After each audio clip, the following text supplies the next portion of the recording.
Welcome back to the Daily Lift. Ephesians 5:8, Paul tells the church in Ephesus, "For you were once darkness, but now you are light in the Lord. Walk as children of light." Of all the churches we read about in the New Testament, we learn the most about the church in Ephesus. Paul spends over 2 years here. He establishes the church and builds it up. We learn that they bring all of their books of sorcery and witchcraft before the sight of the whole city and burn them. We see that they are truly on fire for the Lord.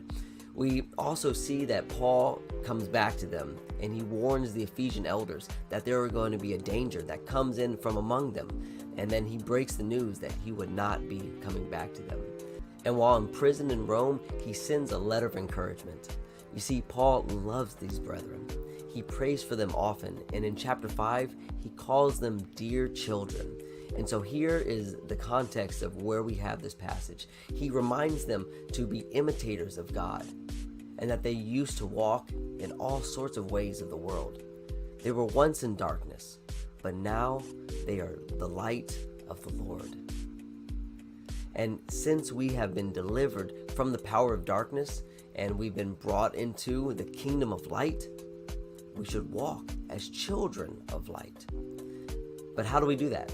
Well, let's read on.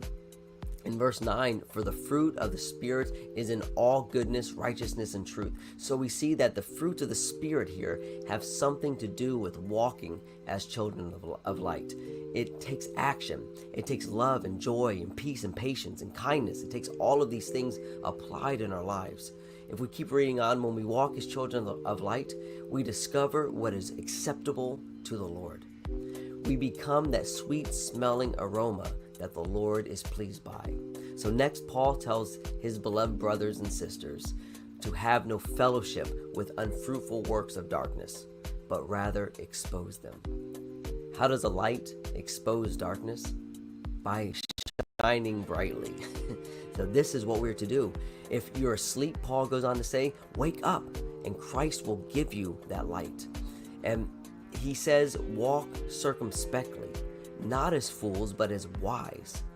James says it like this: let every man be swift to hear, slow to speak, and slow to wrath.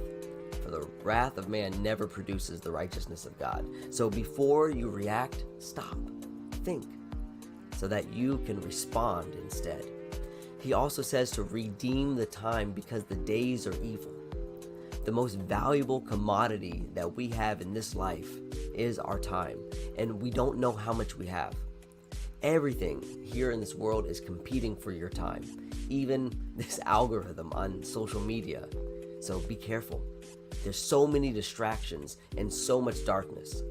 So don't go along with those things. Paul is encouraging the church at Ephesus, and he's encouraging us to turn up our brightness, shine brightly, walk as children of light. Walk in love, walk in joy, peace, patience, goodness, gentleness, faithfulness, and self-control, because there is no law against these fruits of the Spirit. And as always, go lift somebody up.